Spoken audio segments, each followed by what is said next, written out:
Esselamu Aleyküm və Rəhmətullahi və Bərəkət. Əziz və dəyərli müsəlmanlar, dəyərli bacı və qardaşlarım, dəyərli dinləyicilər, ilk öncə özümə, sonrasını hər birinizə uca və böyük olan Rəbbimizdən haqq təqvası ilə qorxmağı nəsihət edirəm. Həqiqətən də Allah Subhanahu va Taala mübarək kitabında buyurur ki, sizin ən hörmətliniz Allahın dərgahında Allahdan ən çox qorxanınızdır, yəni təqvalı olanınızdır. Uca və böyük olan Rəbbimizdən qorxmaq, Allah Subhanahu va Taala'nın üzərimizdə olan əmrlərini yerinə yetirmək, nəyə ki bizlərə qadağan edibsə, nədən ki çəkinməyə əmr edibsə, o şeylərdən uzaq durmaqla bu sifəti, yəni təqva sifətini, Allahdan qorxmağı qazanmış olarsınız. Quran inkarçıları, din düşmənləri barəsində olan 115-ci videomuzdur. Hər zaman olduğu kimi paylaşmağı, bölüşməyi yaddan çıxarmayın dəyərli dinləyicilər. Nə qədər çox insanlar bu videolardan xəbərdar olsa, bir o qədər də bu dırnaqarası ilahiyatçiləri, bu yalançıları, bu şarlatanları din və İslam adı altında, Quran sevgisi adı altında insanları deizmə, ateizmə, dinsizliyə sürükləyənləri tanımış və onların hilələrindən, yalanlarına agah olmuş olarsınız. Deməli, bu dinsizşünasın biz artıq bundan öncə də Quran-ı Kərimdə Allah Taala'nın bizə xəbər verdiyi, peyğəmbərlərə verdiyi o möcüzələri inkar etməsini, həmçinin Peyğəmbərimiz Muhammed sallallahu aleyhi ve sellemin pak sünnəsində bizə peyğəmbərlər və onlara verilən möcüzələr haqqında xəbər verməsi, hamısını inkar edir bu insan. Və bütün bu möcüzələri, Allah Taala'nın Quran-ı Kərimdə bizə xəbər verdiyi bu möcüzələri və Peyğəmbər sallallahu aleyhi ve sellemin bizə xəbər verdiyi bu möcüzələri hamısını yalan, uydurma, nağıl, əfsanə adlandırır. Necə ki, Allah Taala Quran-ı Kərimdə bizə müşriklər, kafirlər barəsində xəbər verdiyi zaman deyir ki, onlar da Allah Taala'nın bu ayətləri onlara oxunduğu zaman, ayələrimiz onlara oxunduğu zaman onlar deyərlər ki, bu qədimdə olanların əfsanələrindən başqa bir şeydir. Eyni şeyləri bu da deyir dəyərli dinləyicilər. Və yaxud da onlar peyğəmbərlərin o möcüzələrini gördükləri zaman onlar dedilər ki, bu açıq-aşkar bir sehirdir. Lakin bu insan sehir demir, dili gəlmir hələ sehir demir. Deyir ki, nədir? Keçmişdəkilərin əfsanələrindən, nağıllarından, uydurmalarından başqa bir şey deyildir. Allahu Akbar. Necə ki bunu öz dili ilə də söyləyir. Diqqətlə dinləyin, baxın. Mənim ən çox diqqətimi cəlb edən məsələ bizə möcüzə kimi təqdim edilən anlayışın əslində olmadığı fikrinə gəldi. Məsələn, nə idi möcüzə? İsa peyğəmbər güya quş düzəltdi, üfürdü, uçdu. Musa ağacla suya vurdu, dəniz yarıldı. Güya qarışqa Süleymanla danışdı. Baxırsınız ki, qardaş, bunların kökünə getdikcə bunlar bizə sonradan uydurulan nağıllardır. Ayələrimiz ona oxunduğu zaman bu keçmişdəkilərin əsatirlərindəndir deyər. Biz onun burnuna damğa vuracağıq. Bəli, dəyərli dinləyicilər. Eşitdiyiniz kimi, sadəcə sehirdir deməyə dili gəlmir. Lakin sehirin yerinə uydurma, nağıl, əfsanə dedik. Hansı ki, Allah Subhanahu wa Taala Quran-ı Kərimdə də bizə xəbər verdiyi kimi, Allah Taala Quran-ı Kərimdə də ayətlərdə də müşriklər deyir ki, ayələrimiz onlara oxunduğu. Onlar yəni bu keçmişdəkilərin əfsanələrindəndir, nağıllarındandır, uydurmalarındandır. Allah həmd olsun ki, qardaşlarım, yəni biz bu insanın, bu dinsizşünasın gətirdiyi, o inkar etdiyi o möcüzələrin hamısına cavab vermişik. Musa əleyhissalamın dənizi yarması, Süleyman əleyhissalamın qarışqalarla söhbət etməsini, Yusuf əleyhissalamın yuxuları yozmasını və yaxud da İsa əleyhissalamın beşikdə ikən danışmasını, quşa üfürməsini və s. hamısını cavab vermişik. Sadəcə cavab verməyimizdə də məqsəd müsəlmanların, yəni İslam ümmətinin, müsəlmanların bu məsələlərdən agah olmasını, bu məsələləri onlara aydın olması üçün bu videoları çəkirik ki, izahlarımızı veririk ki, insanlar nə etsinlər? Doğru olan, dürüst, doğru olanı nə etsinlər? Anlasınlar və başlasınlar, öyrənsinlər. Bu videoda da bu dinsizşünas deməli İsa əleyhissalama Allah Taala tərəfindən verilən o möcüzə ki var, hansı ki ölüləri diriltməsi, onu inkar edir. İndi baxın görün inkar edir, onun əvəzinə nə deyir? Sonra da cavab verir. Ölüləri diriltməsi.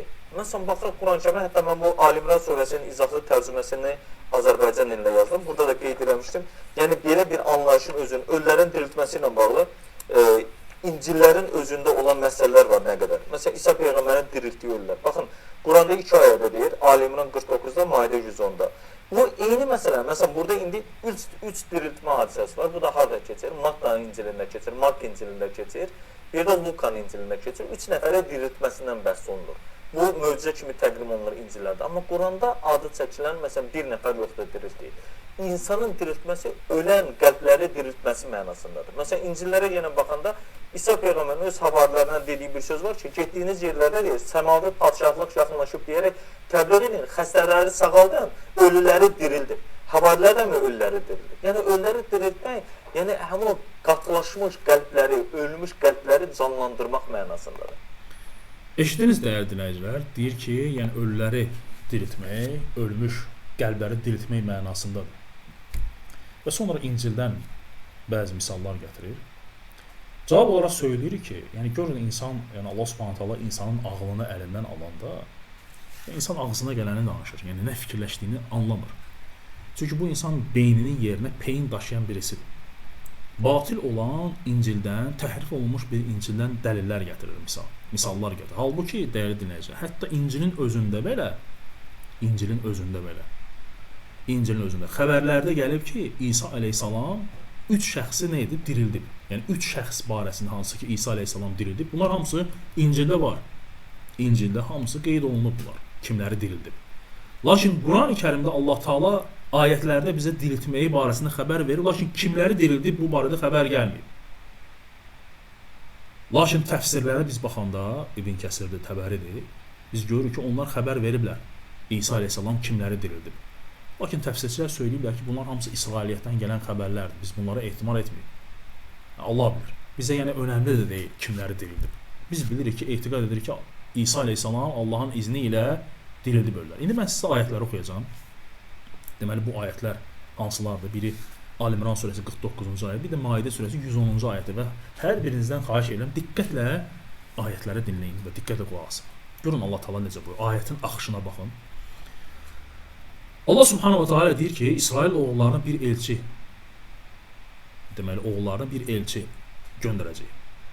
Mən sizə Rəbbinizdən elçi olduğunu təsdiqləyən bir əlamət gətirdim. Mən sizin üçün, diqqət edin, mən sizin üçün palçıqdan quşa bənzər bir şey düzəldib ona üfürərəm. O da Allahın izni ilə. Baxın, demir ha, mənim əlimlə. Allahın izni ilə bir quş olar. Bu bir. Allahın izni ilə anadan gəlmə koru müalicə edərəm. Cüzəm xəstəliyinin tutulanı sağaldıram. Və bir də ölüləri nə edərəm? Dirildərəm. Allah Subhanahu wa Taala'nın izni ilə. 4 dənə ardıcıl möcüzə. Sonra isə deyir ki, Allah Taala evlərinizdə yediyiniz və saxladığınız şeyləri də sizə xəbər verirəm. 5 dənə möcüzəni ardıcıl olaraq Allah Subhanahu wa Taala Qurani-Kərimdə xəbər verir. Möcüzə nədir dəyərli dinləyicilər? Möcüzə, yəni telefonun olması möcüzə deyil. Çünki bu günləri bu telefondan hər bir kəs istifadə edir. Bu möcüzə deyil. Və hər bir kəs də bu telefon vasitəsilə nə edir? Danışır və hər bir kəs də görüntülü olaraq bir-birini görür. Bu möcüzə deyil. Bu elmi inkişafdır. Möcüzə elə bir şeydir ki, dəyərli dinləyicilər, Peyğəmbərlər o şeyi göstərdikləri zaman həmin dövrdə və yaxud da həmçinin bu gün də insanlar şoka düşürlər, sözün əsl mənasında şoka düşürlər. Çünki İbn Kəsirdir, Təbəri rahimehullah deyir ki, o dövrdə İsrail oğullarında tibb inkişaf etdiyi üçün Allah Taala məhz onlara bu şeyləri göndərdi ki, İsa əleyhissalam bu şeyləri göstərsin, cüzəmi xəstə sağaltmaq, koru sağaltmaq. Onlar şoka düşsünlər, onların tibbləri bu şeylərlə bacarmırdı. Tibbləri bu şeyləri eləyə bilmirdi, ölünü diridə bilmirdi, koru düzəldə bilmirdi, sağalda bilmirdi gözünü. Və yaxud da cüzəm xəstə tutulanı sağalda bilmirdi. Ona görə də İsa əleyhissalam gəldi, elə bir möcüzə göstərdi ki, onlar şoka düşdülər və aciz qaldılar. Və bu gün də əgər hər hansı bir, bu gün də çünki hansısa bir peyğəmbər gəlsəydi və ölünü diriltsəydi, o yenə də möcüzə olacaqdı bizim üçün. Çünki bu günləri yer üzündə heç kəs ölünü dirildə bilmir. Ölünü diriltmək qalsın bir yerə. Yəni heç kəs qocalığın qarşısını ala bilmir. Yəni dünya bu qədər inkişaf edir, tibb bu qədər inkişaf edir, lakin görmüsünüz qocalığın qarşısını alan bir dərman düzəlsin mümkün deyil. Allah Taala bəlli bir ömür vaxt verir, bəs yaşayıb ölürsən, qurtardı getdi. Allah Subhanahu wa Taala dəyərli dinləyicilər bu ayətdə ardıcıl olaraq 5 dənə möcüzəni qeyd etdi. Və heç bir möcüzəsində demədi ki, İsa əleyhissalam bunları hamısını özü edir. Dedi ki, bi iznillah, Allahın izni ilə edir. Allah Taala istəsəydi deyərdi ki, qəlbləri diriltmək. Allah Taala burada qəlbin diriltməyindən söhbət etmir. Allah Taala burada deyir ki, uhyil mauta, yəni ölüləri nə etmək, həyata qaytarmaqdan gedir söhbət. Allah Taala demir ki, uhyil qulub, qəlbləri diriltməkdən getmir ki söhbət orada. Yəni bura qəlbin, sən qəlbi diriltməyi hardan gətirdin, saldın bura ayətə? Yəni bu təfsiri sən hardan çıxartdın? Öz ağlından çıxartdın. Sənin ağlın mənim neyim ola? Sən beynimin yeri peyin daşıyan insansan.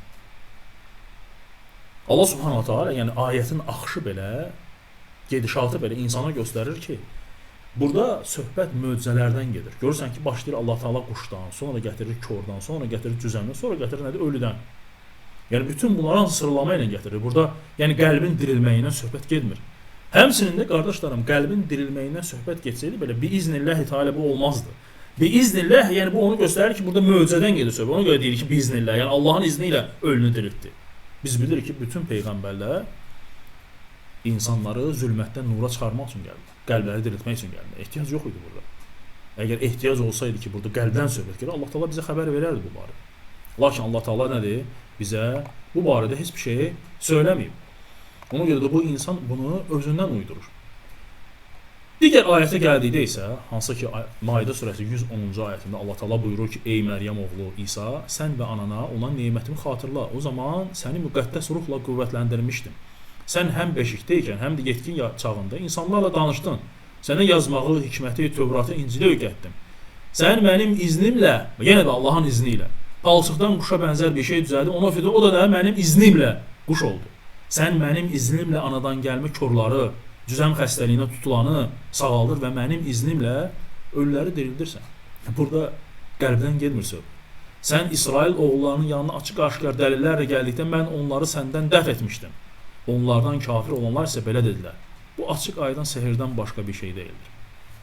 İbn Kəsirə Təbəriyə gəldikdə isə dəyərli dinləyicilər, İbn Kəsir rahimehullah Təbəri deyir ki, bizim üçün fərq etməz. İsa əleyhissalam neçə nəfəri dirildi? Allah Taala xəbər verib ki, Qurani-Kərimdə bəli, İsa əleyhissalam ölüləri dirildib. Lakin say gəlmir. İncildə isə say gəlib. Bəli, 3 nəfərin diriltməsi barəsində İncildə xəbərlər var. Misal üçün, deməli, Lazar adlı birisi olur. 4 gün deyir, ölmüşdü, iylənmişdi, onu dirildir. Və deyir ki, İsa əleyhissalam Lazara deyir ki, çıx, o da çıxır. Sonra Yairin qızını dirildir və yemək yeyir. Və üçüncü də Nainli dul qadını oğlu olur. İsa əleyhissalam onu dirildir. Tək oğlu idi, anası ağlayırdı. Və İsa əleyhissalam deyir ki, ağlama anasına, mən onu dirildəcəm və dirildir. İbn Kəsirə gəldikdə isə təfsirə isə İbn Kəsir rahimehullah deyir ki, Nuh əleyhissalamın oğlunu dirildir. Subhanallah. Dəhşətə baxın qardaşlar. Nuh əleyhissalam görün azan ölüb. Oğlu Samı dirildir. Qəbrindən çıxardır, şəhadəti gətirir və sonradan yenidən girir nədir? Qəbrə. Başqa rivayətdə gəlib ki, İbn Kəsir rahimehullah deyir ki, İsa əleyhissalam 3 gün dünyasını dəyişmiş bir nəfəri, hətta iylənmişdir, deyir, onu dirildir. Sonra Şəmunun qızını dirildir və bu da İbn Kəsir rivayətləri gətirir və deyir ki, rivayətlərin sənədi zəifdir, amma Quranın ölüləri diriltməsi deməsi bizə kifayətdir. Say isə nədir? Vacib deyildir. Bütün bunlar dəyərli dinləyicilər, Allah Subhanahu wa Taala Qurani-Kərimdə bizə xəbər verib və biz bunların hər birisinə də etiqad edirik. Bu insan çalışır ki, cəmiyyətə öz fikirlərini yeritsin. O necə debatların birində biri dedi ki, sən də insanlara öz məzhəbini yeridirsən. Bəli, sən insanlara öz məzhəbisən, yeni bir məzhəb sarmısan. Miri məzhəbi, nə bilim, adını nə qoyacaqsan, özü biləcəksən. Öz ağlığın, o küt ağlığın nə ki ağlığa gəlirsə, onu insanlara yedirdirsən ki, yəni burada ölüləri diriltməkdən hilmə olta deyil, burada nədir? Qəlbləri diriltməkdən gedir söhbət. Yəni qəlbləri diriltməyi sən hardan götürdün? Yəni sənin əlində əsasın nədir ki, burada söhbət qəlbdən gedir? Allah Subhanahu taala xəbər verdi, hilmə olta. Burada ölüləri nə etmək? Diriltməkdən, həyata gətirməkdən gedir söhbət. Məsələn, sənin öz fikirlərin sənin özünə qalsın. Çünki sabahları səndən də ağılları çıxacaq başqa birisi. Deyəcək ki, burada qəlblərin dirilməyi deyil, nə bilim, gözlərin açılmasıdır, qulağın açılmasıdır. Hərəsi bir şey deyəcək, diriltməsidir. İndi insanlar da durub onların ardında düşəcəklər ki, gah bunu qəbul edəcək, gah onu qəbul edəcəklər. Allah həmd olsun ki, bizdə Quran var, sünnə var. Və Peyğəmbər sallallahu əleyhi və səlləm bu ayətləri bizə açıqlayıb, sahabelər açıqlayıb, təbiinlər açıqlayıb, salih insanlar necə başa düşüblərsə, bu günə kimi gəlib çatıb bunlar hamısı. Yəni sənin yeni açıqlamalarına ehtiyac yoxdur. Saxla o ateist fikirləri özündə. Ateist qardaşlarınla söhbət eləyərsən. Allaha əmanət olun. Əssalamu alaykum və rəhmətullah və bərəkətuh.